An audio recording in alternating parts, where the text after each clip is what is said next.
Salut tout le monde et bienvenue sur mon canal.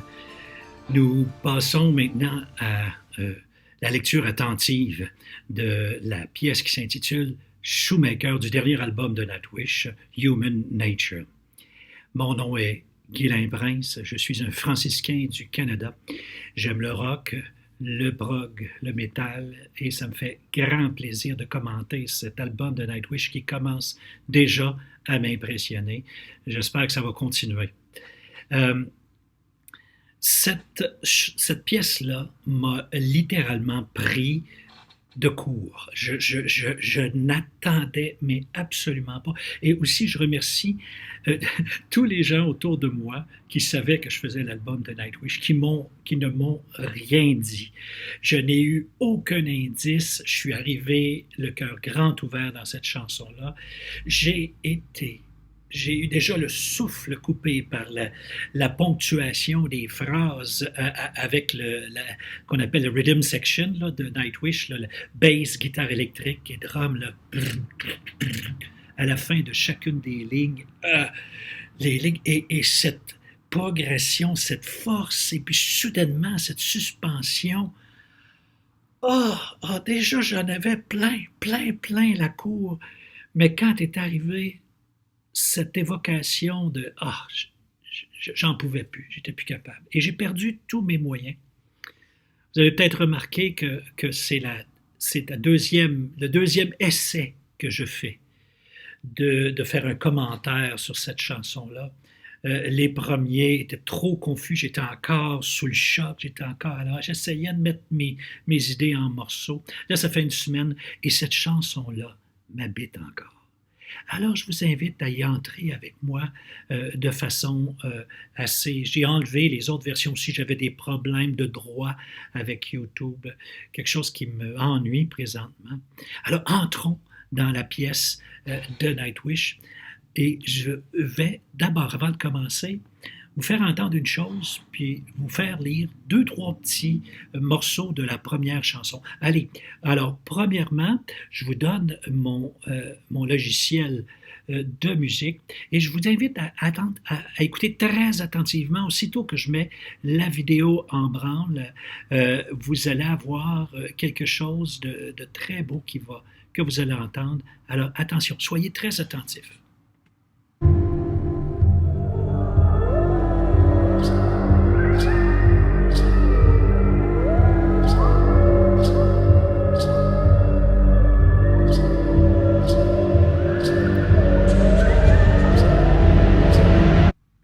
T'as entendu? As-tu reconnu? C'est, évidemment, un loup ou des loups. Ben, il y a d'autres sons, il y a d'autres chants, il y a d'autres bruits, il y a le chant des oiseaux, mais il y a le chant du loup. Et le chant du loup, on appelle ça howling, hurler. Hurler à la nuit, hurler à la lune, hurler aux étoiles. Je vous invite à retenir ce mot-là, howling, hurler. Maintenant, on passe à la présentation. Comme vous le voyez, j'ai des petits outils nouveaux maintenant. J'espère que ça va être utile. Je ne suis pas très habile encore, mais vous voyez que je m'en tire.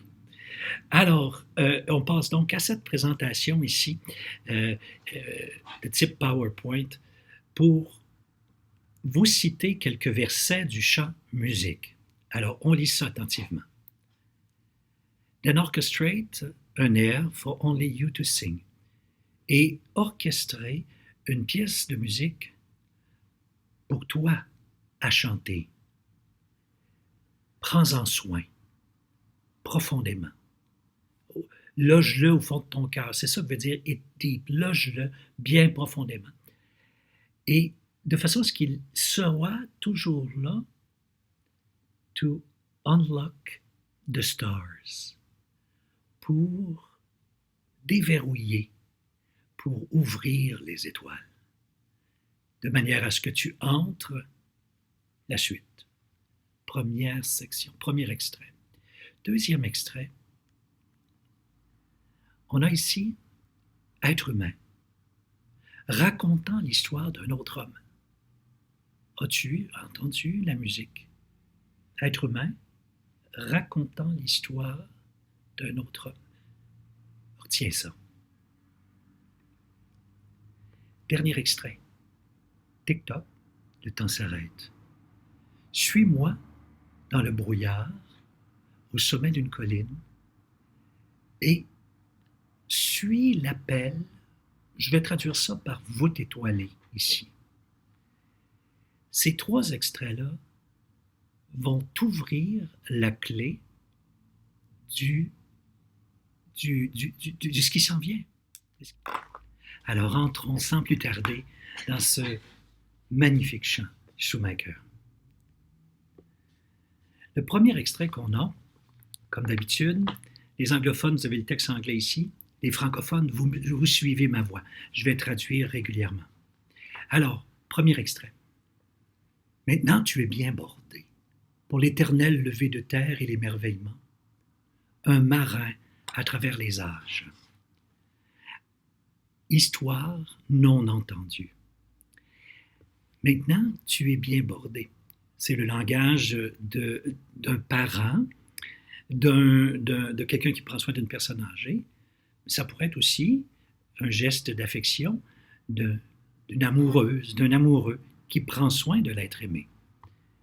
Tu es là, donc, bien bordé, pour assister Eternal Sunrise, le lever de soleil éternel. Et ça, Eternal Earthrise, pardon.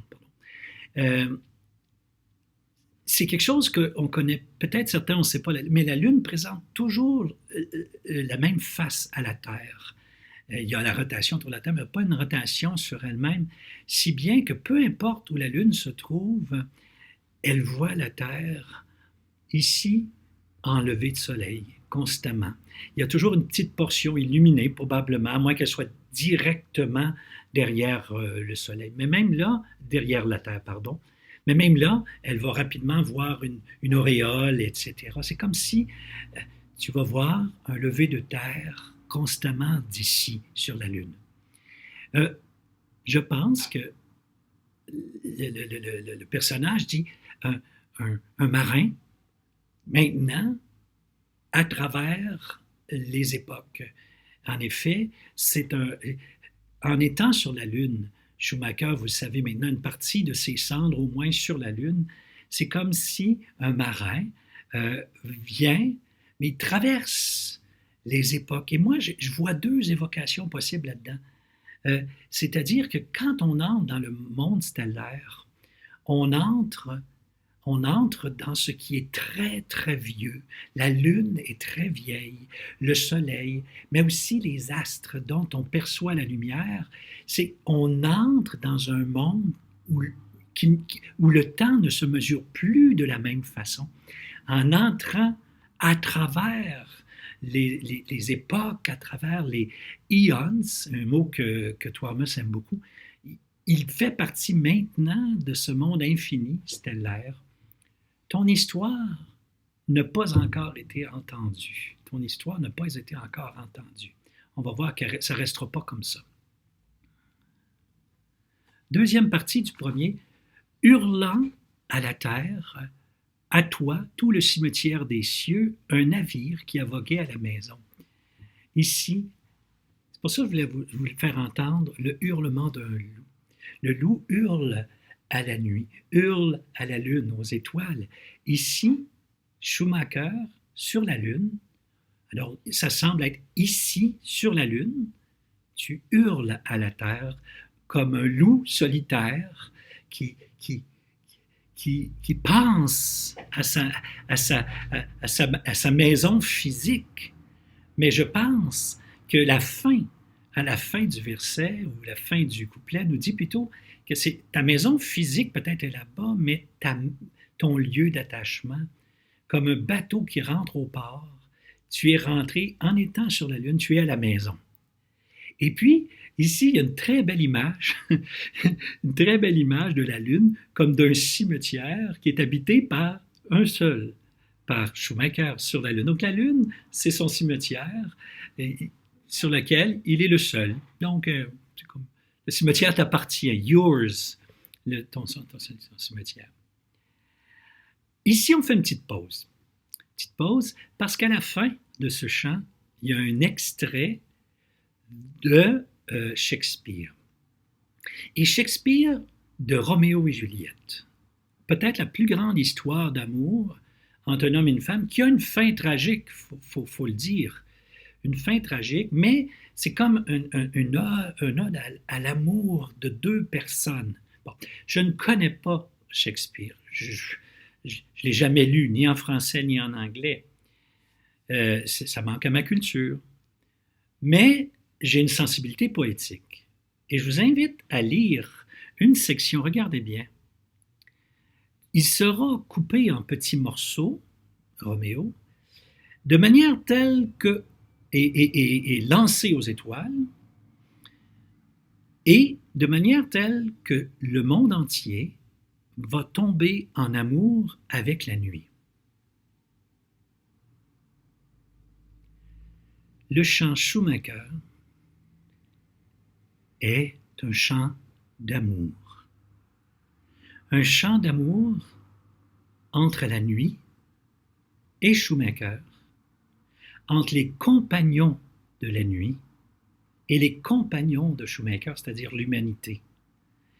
Schumacher, on dit, exemplifie, c'est-à-dire qu'il est le premier d'une humanité qui sort de l'atmosphère terrestre, d'une humanité qui s'en va vers les étoiles, mais cette humanité qui va vers les étoiles est accueillie par son amant, son amante au féminin, la nuit. La nuit accueille, et celle qui a bordé Schumacher dans le premier couplet, c'est son amour, sa fiancée. La passion de Schumacher, ce sont les astres, les astéroïdes, les comètes, les cratères. Et donc, sur la Lune, il est enlacé par la nuit comme un grand amour. Ce chant-là est un chant d'amour entre la nuit et l'humanité, représentée par Schumacher. Et c'est comme ça que moi je lis « You're with us ». On t'accueille maintenant parmi nous. Face of the night, sur la surface de la Lune. Mais en même temps, c'est un magnifique jeu de mots, parce que la Lune a la forme d'un visage. Regardez la Lune n'importe quand. Vous allez voir, n'importe qui marche à l'extérieur. Les artistes ont toujours mentionné que la Lune a des traits d'un visage. Traits d'un visage, bien sûr, c'est pas un visage, mais maintenant tu es avec nous. Donc il y a l'accueil de la bien-aimée et de ses compagnons envers Schumacher. Tu fais partie maintenant de nous. Et puis, nous, ça ici, singing, maintenant, tu chantes avec nous. Le loup Schumacher qui chante au lever de terre se joint à la lune et à la nuit pour chanter The Morn of Mankind. Bien sûr, on peut parler du lever du soleil, du petit matin de l'humanité au niveau astronomique, mais je pense que ce n'est pas ça ici. Ce qui est visé, c'est plutôt le matin du monde qui se lance vers les étoiles. Et là, la lune dit, pas la lune, la nuit dit, je veux me joindre à toi.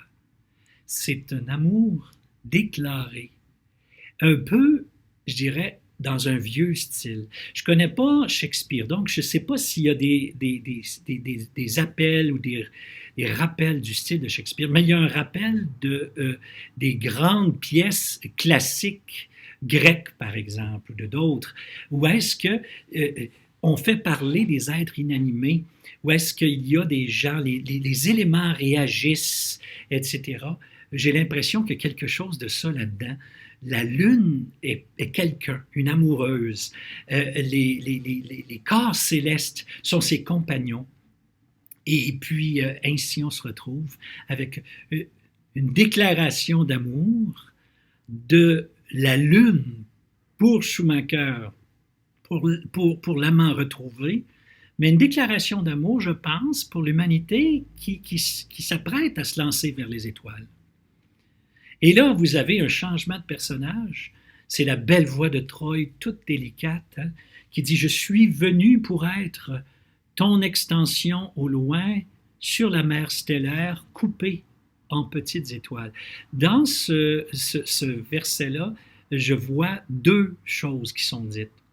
D'abord, Schumacher n'est pas coupé en petites étoiles comme le poème de Shakespeare, mais ce sont quand même des cendres qui sont là-bas. Donc, on ne coupera pas Schumacher pour réaliser le poème de Shakespeare. Par contre, au niveau image, on ne peut pas être plus proche. Que Schumacher étant petit, la poussière de Schumacher se mêle à la poussière de la Lune. Y a-t-il une plus belle image que ça? Moi, j'en connais pas. J'en connais pas.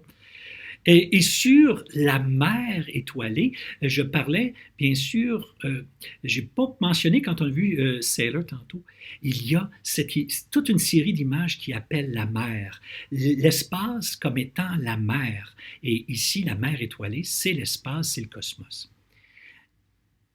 Ici, je suis venu, dit Schumacher, sur la Lune. Il parle de la Lune.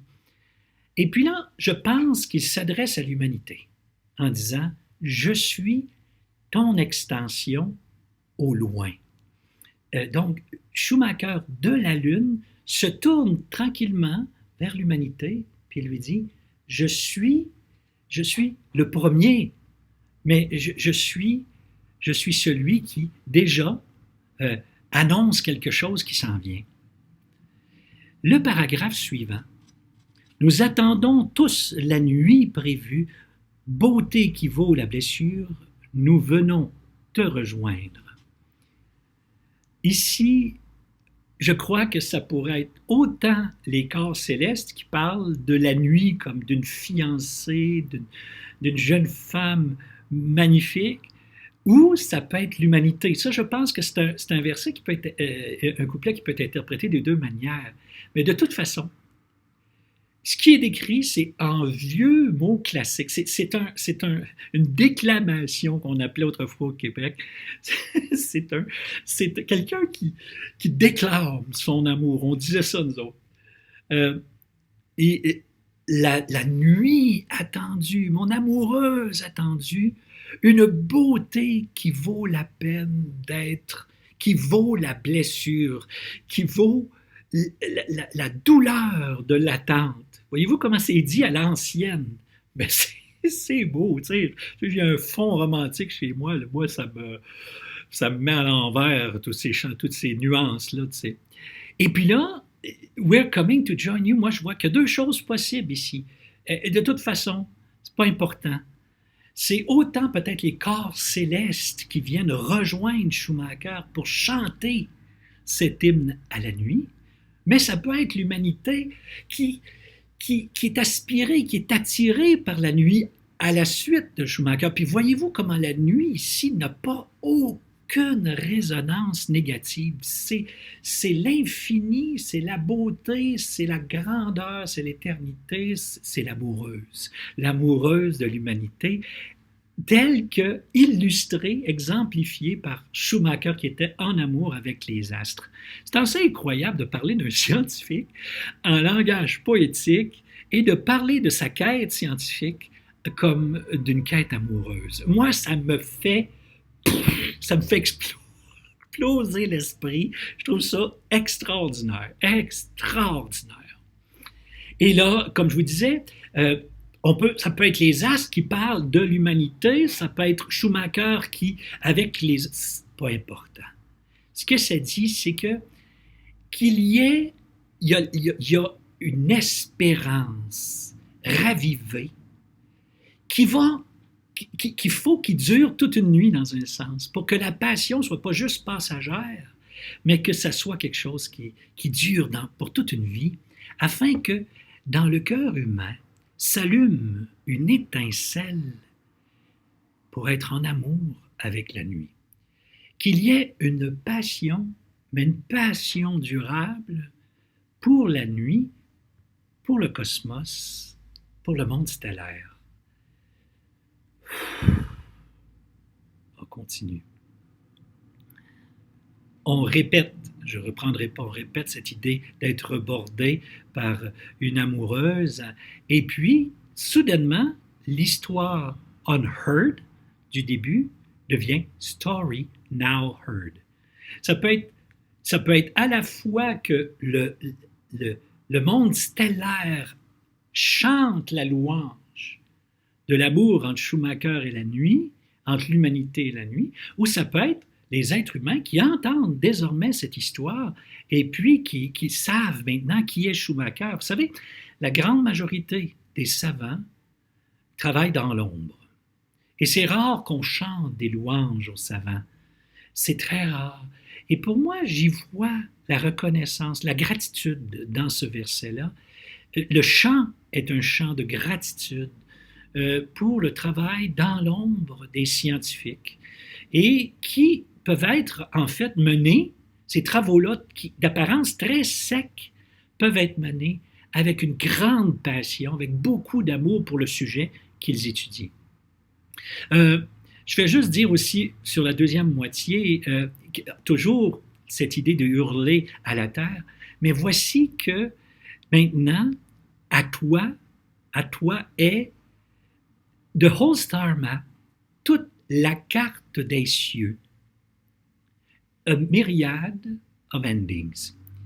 C'est extrêmement beau de parler de la vue à partir de la Lune, qui n'a pas d'atmosphère. Donc, même quand le Soleil est droit devant nous, même quand le Soleil est en pleine face, l'atmosphère ne fait pas cet effet, il n'y a pas cet effet de bleu qu'on a sur la Terre, de ciel bleu, parce qu'il n'y a pas d'atmosphère.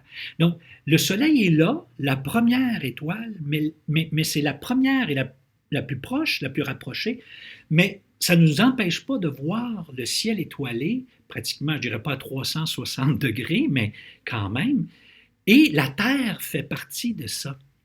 Alors, la carte du ciel est entièrement ouverte, sur laquelle le Soleil a une juste place, mais ne prend pas toute la place des cieux, et une myriade de finales ou de fins ou de terminaisons. Et ça, ce sont les étoiles ou peu importe les grands phénomènes célestes qui émettent de la lumière et qu'on voit. Donc, là, on est en train de dire la myriade de finales ou de terminaisons, c'est-à-dire, ça appelle l'origine d'où est partie la lumière. Parce que quand la lumière frappe mon œil, elle a été émise il y a très longtemps et de très loin. Et puis, c'est donc, elle est partie de quelque part. Mais moi, quand je la regarde, je vois quelque chose qui est très loin. C'est comme la destination, le lieu d'origine de cette lumière est pour moi une destination. C'est comme ça que je lis. C'est une destination de mon regard.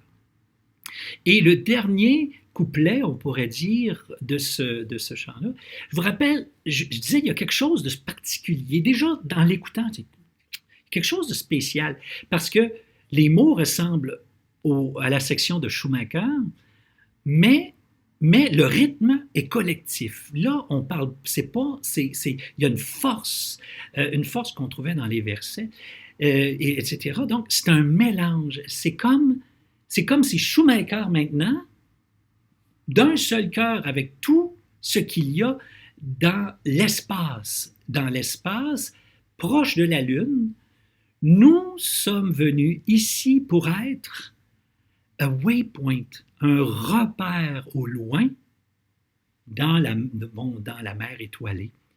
Nous sommes venus ici et c'est là que moi j'ai compris, c'est en lisant ce verset que j'ai compris que c'est un collectif de tous ceux qui sont sur la Lune. Et puis, on peut se poser la question, est-ce que c'est seulement la nuit qui est avec la Lune et avec Schumacher? Non, parce que, vous rappelez-vous que dans le deuxième verset, il y avait « face of the night », le visage de la Lune. Comment a été formé ce visage-là?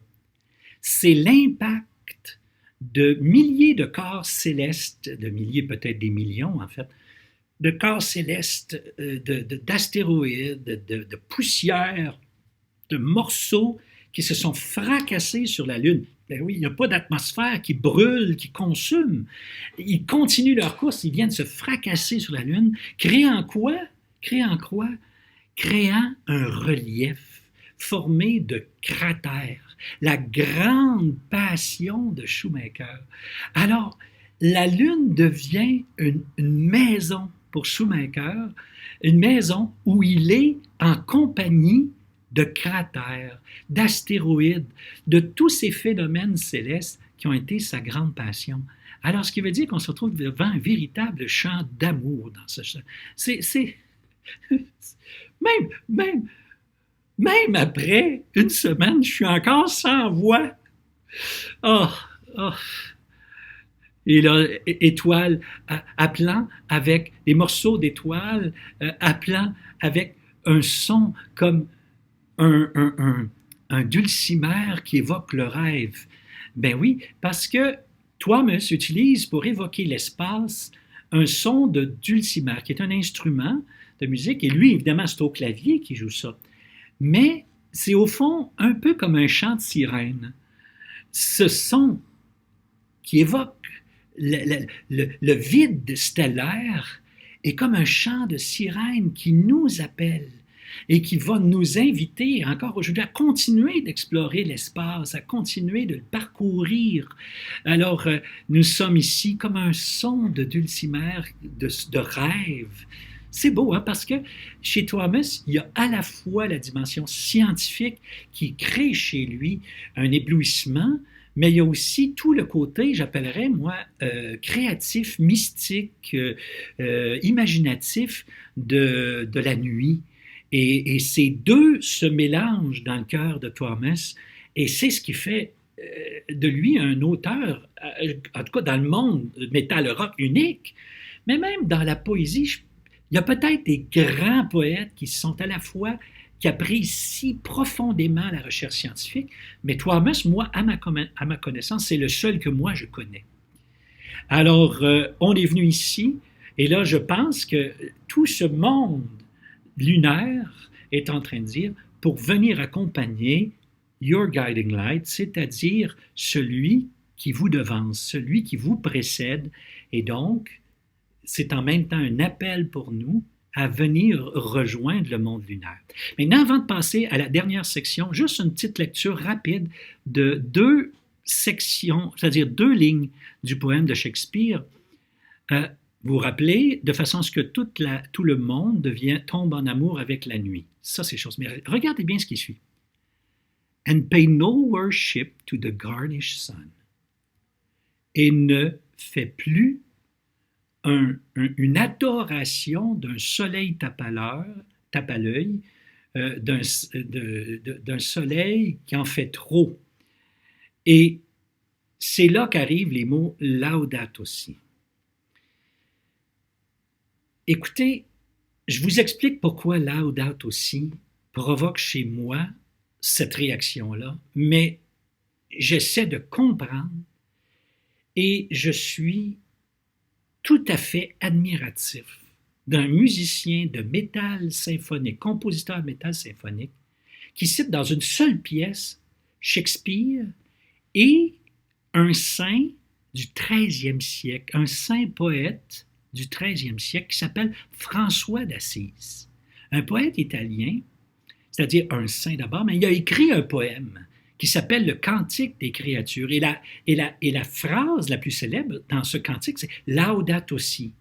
Il écrit ça, lui. Puis, je vous donne sur l'extrait en anglais, c'est Be praised you. Loué sois-tu en français. Et lui, bien sûr, il croit en un Dieu personnel. Alors lui, il continue. Mon Seigneur, pour toutes tes créatures, loué sois-tu pour le soleil, Messire Soleil, loué sois-tu pour l'air, loué sois-tu pour les fleurs, loué sois-tu pour l'eau, loué sois-tu, mais chacune de ces merveilleuses réalités de la nature, il les nomme frères, il les nomme sœurs. Et ce qu'il faut comprendre, et c'est pour ça que je suis ému quand j'en parle, c'est que François d'Assise a composé ça, il était rendu aveugle. Il devait vivre, il était presque aveugle, il devait voyager la nuit, et là, il est dans un local sombre, il n'y a pas de lumière, et il se met à chanter euh, à l'univers en disant merci, merci, merci pour ma sœur ci, ma sœur ça, mon frère ci, mon frère ça. Il explose en action de grâce alors qu'il ne voit plus rien. Toutes ces réalités-là, ils ont maintenant une place dans son cœur. C'est son frère, c'est sa sœur. Mais j'attire votre attention sur un paragraphe où il remercie pour sa sœur et mère la terre. Et c'est pour ça que c'est aussi, ce mot-là, la dot aussi, c'est le titre d'un écrit très important par le pape François en 2015. On appelle ça une encyclique dans notre jargon. Mai 2015. Et le sous-titre de ce document-là, c'est Notre maison commune, Our Common House. C'est-à-dire la terre comme étant non pas quelque chose, non seulement étant des ressources à exploiter, non seulement, etc., c'est notre maison à nous tous. Et quand il dit notre maison à nous tous, c'est notre maison à tout ce qu'il y a dans la nature, animé, inanimé, à tous les êtres humains. Et le document, ce qu'il dit, c'est il faut absolument qu'on commence à agir de manière à tenir compte, à entendre les besoins de la terre et les besoins. Comprenez-vous pourquoi la voix de la terre qu'il y a dans le champ de noise, la voix de l'être humain qui n'est pas entendue à cause de la pollution sonore, de la pollution visuelle, il y a un appel dans Laudato Si à s'ouvrir les oreilles, à s'ouvrir les yeux et à prendre en compte cette réalité-là. Moi, là, rendu là, je suis plus capable. Comprenez-vous? Je ne suis plus capable. Laudato Si, donc, c'est un chant qui prend une connotation religieuse.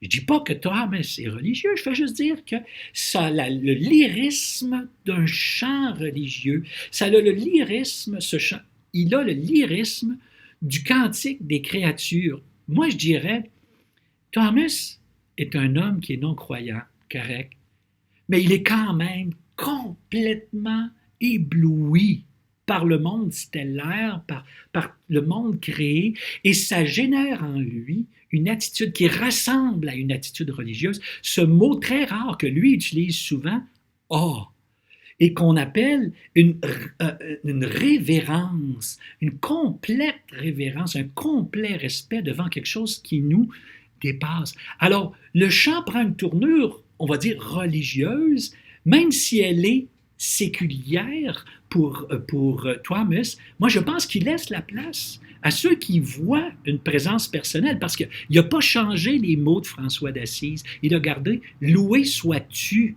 C'est pas « loué êtes-vous les étoiles » là, ad astra, c'est « loué sois-tu tourné vers les étoiles ». Moi là, je suis fini là. J'en peux plus. Mes amis, quand on compare ce chant-là avec le précédent, Noise. Noise est un monde fermé, le monde de l'ego, le monde où l'humanité est enfermée sur elle-même. Schumacher, c'est l'humanité qui se plonge dans la mer stellaire, qui s'ouvre au monde, à l'infini de la nuit. Quand on regarde la nuit, on voit l'infini de temps, mais on voit l'infini de l'espace. C'est deux opposés, deux contrastes tellement criants que ces deux champs-là, l'un après l'autre, il faut absolument, je dirais, qu'on fasse de quoi. On dirait ça comme ça au Québec, on fasse de quoi. Le chant Schumacher actualise ce qui est dit dans la musique, c'est-à-dire que à travers l'histoire d'un homme, on ouvre un chemin sur les étoiles. La citation que je vous ai mise au début. Le premier humain enterré sur la Lune, ou en tout cas qui a une partie de ses cendres sur la Lune, illustre vraiment cette tension de l'humanité qui veut aller vers les étoiles. J'aime beaucoup cette expression que Thomas reprend régulièrement, hein, de tendre la main vers les étoiles. C'est le cœur humain qui aspire à l'infini, qui aspire au monde étoilé, qui aspire à la découverte encore, à franchir des frontières, à sortir de frontières, qui a tendance toujours, l'être humain a toujours tendance à ramener les frontières, à être étroit. C'est un appel à l'ouverture du cœur et de l'esprit, de l'intelligence éblouissant. Et puis je termine simplement en disant que ce chant-là, bel et bien un souffle que je vais appeler ici spirituel, dans le sens, pas nécessairement dans le sens religieux, mais un souffle dans le sens étymologique de spirituel qui veut dire qui donne du souffle, qui donne de l'élan pour aller vers, pour s'ouvrir à quelque chose. Donc, pour ceux qui ne sont pas croyants, ça demeure un inspirant, c'est le sens de mot spirituel, et pour ceux qui sont croyants, vont reconnaître dans un chant comme celui-là la marque de celui qui est à l'origine de tout. Tout le monde a sa place dans un chant comme celui-là. C'est la brillance de Thomas. Je le remercierai jamais assez d'avoir écrit ça. Il a amené en un seul chant à peu près tout ce que j'aime, le rock, le métal, le classique, la science, l'astronomie, mais aussi dans mon cas, la foi d'un Dieu créateur et infini, bienveillant. Alors, je ne peux pas souhaiter mieux. J'arrête ici.